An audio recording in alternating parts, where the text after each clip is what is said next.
नमस्कार, आप देख रहे हैं 5 की बात और मैं हूं नगमा। 5 की बात में आज हमारा फोकस है नकली दवाओं पर या फिर ऐसी दवाओं पर जिनकी क्वालिटी चेकिंग नहीं हुई है और जिनसे नुकसान पहुंच सकता है और पहुंचा भी है।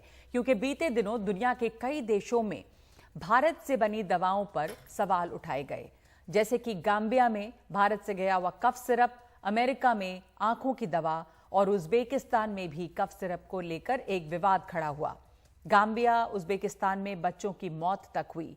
इन सबको देखते हुए अब केंद्रीय स्वास्थ्य मंत्रालय ने कहा है कि दवाओं के निर्यात के पहले दवाओं की एक कायदे से टेस्टिंग हो, इसके लिए एक नीति बनाई गई है।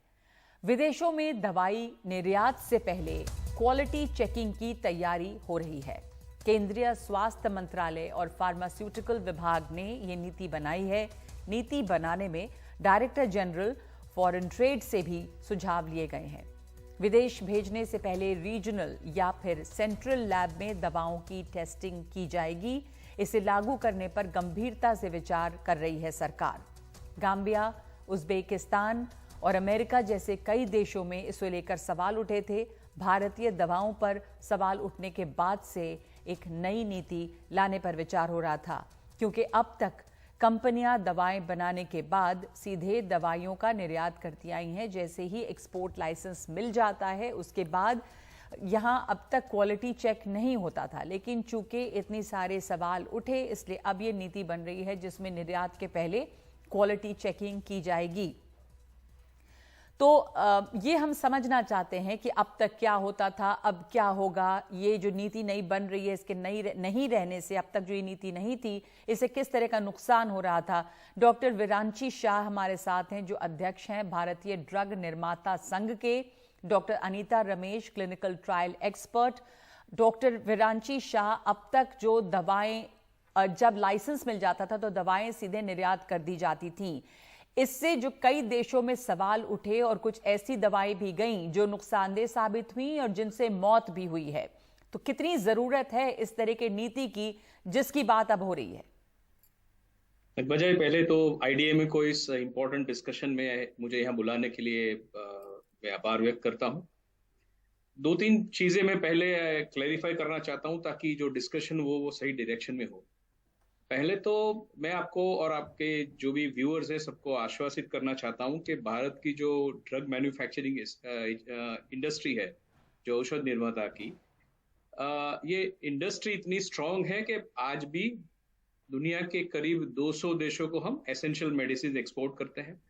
दुनिया का 3rd लार्जेस्ट मैन्युफैक्चरर है इंडिया का फॉर्मुलेशंस में, और हमारा आधे से ज्यादा, ऑलमोस्ट 50% से ज्यादा हमारा जो एक्सपोर्ट होता है वो मैच्योर्ड कंट्रीज में जैसे यूएस और यूरोप में होता है।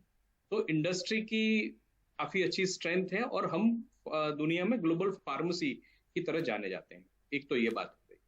तो ऐसी एक कोई इमेज नहीं होनी चाहिए कि क्वालिटी की इश्यूज है। हाँ, कुछ इश्यूज है, उसकी भी हम बात करेंगे। दूसरी एक बात मैं आपको एक क्लैरिफाई करना चाहता हूँ कि as per the current drug act, जितने बैचेस कोई भी मैन्युफैक्चरर बनाता है, चाहे वो इंडिया के मार्केट के लिए हो या ग्लोबल मार्केट के लिए, इट इज मैंडेटरी कि हर बैच टेस्ट किया जाता है और उसका सर्टिफिकेट ऑफ एनालिसिस और बैच रिलीज होने के बाद ही मार्केट में। ठीक है डॉक्टर शाह, यहाँ पर एक मिनट, एक सवाल इसमें जोड़ दूं। जब आप कह रहे हैं कि दवाएं जो बनाई जाती हैं, चाहे वो इंडियन मार्केट के लिए हो चाहे बाहर के लिए, उनकी टेस्टिंग होती है, तो थोड़ा बता दें कि टेस्टिंग किस स्तर पे होती है, रीजनल टेस्टिंग या सेंट्रल लैब में टेस्टिंग? और जब टेस्टिंग हो रही है तो फिर कुछ जो दवाओं, जो कई ऐसे मामले आए जिसमें भारत की ही छवि को नुकसान पहुंचा, वो किस तरह हो गया?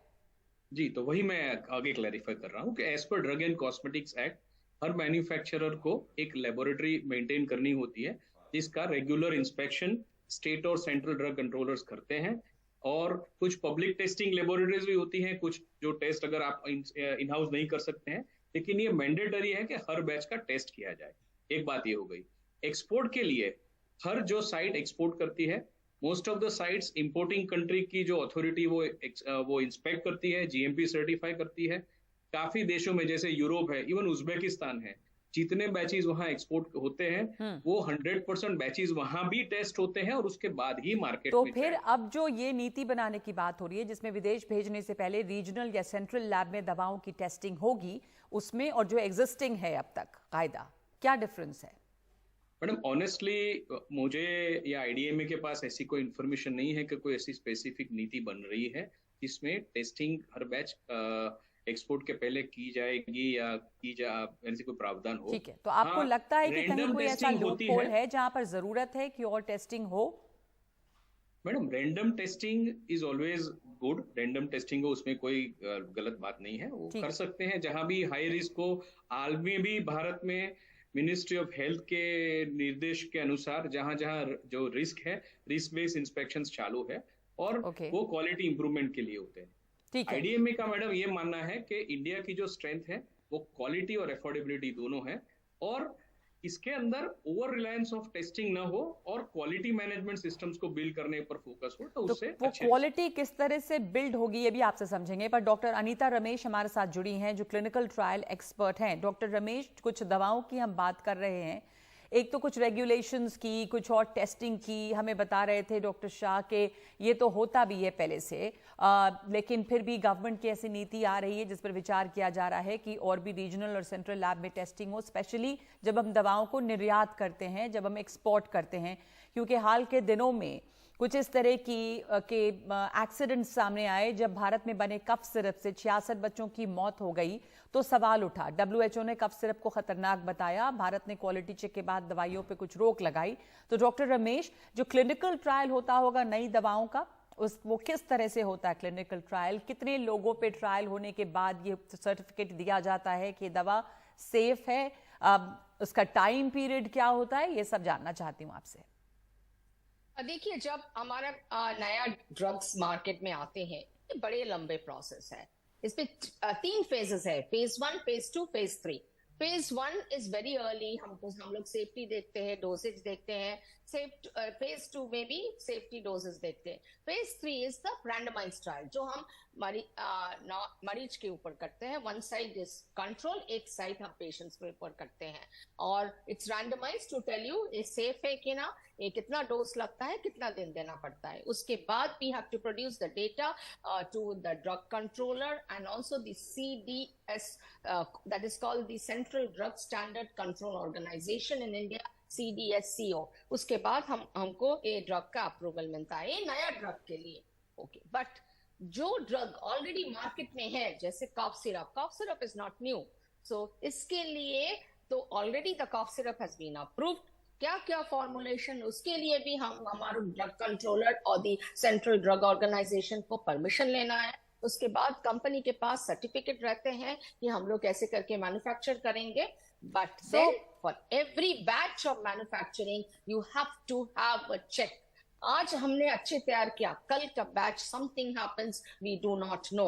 सो what I think the government is posing, it is very good, it's a quality check. Particularly अगर हमारा देश का दवा यहाँ पे मैन्युफैक्चर होंगे, बाहर जाएंगे, तो इट शुड नॉट, खतरनाक होना नहीं चाहिए। तो एवरी बैच जी तो जस्ट लास्ट कमेंट, ये आपने अभी जो बात की थी कि इसके ट्रायल होते हैं, जैसे कफ सिरप है वो कोई नया नहीं है, पर उसके कुछ फॉर्मुलेशंस हो सकते हैं ऐसे हों जिनकी वजह से शायद ट्रायल अगर ना हो तो नुकसान हो। जैसे कि जब उज़्बेकिस्तान में दवाई गई कफ सिरप, तो 18 बच्चों की मौत हुई और WHO ने कंपनी के 2 सिरप को लेकर अलर्ट जारी किया। तो कफ सिरप तो कोई नई चीज़ नहीं है, पर ज़रूर है कि डॉक्टर अनीता की ट्रायल नहीं हुआ होगा ठीक तरह से जब बाहर भेज दिया गया गई दवाओं को। ट्रायल हुआ था, ट्रायल होने के बाद इट इज कंफर्म कि the drug is okay. But जब कंपनी में मैन्युफैक्चरिंग हुआ था, उसी समय शायद ये हुआ कि that mixing some proportion the drug which was given, उसमें शायद कुछ हो चुका है। So that is the reason at the local lab and the central lab सब दवा को दोबारा देखना चाहिए। We need to check and it is very very important. बाहर जाए कि अंदर आए, इस जिंदगी का, आदमी का जिंदगी है, मौत होना नहीं चाहिए। बिल्कुल, सेफ्टी इज वेरी इंपॉर्टेंट। लोगों की जान का सवाल है, चाहे वो निर्यात हो चाहे वो देश में रहे, तो इसके लिए बहुत स्तर पे सुरक्षा बहुत जरूरी है। धन्यवाद आपका डॉक्टर शाह और डॉक्टर रमेश हमारे साथ जुड़ने के लिए।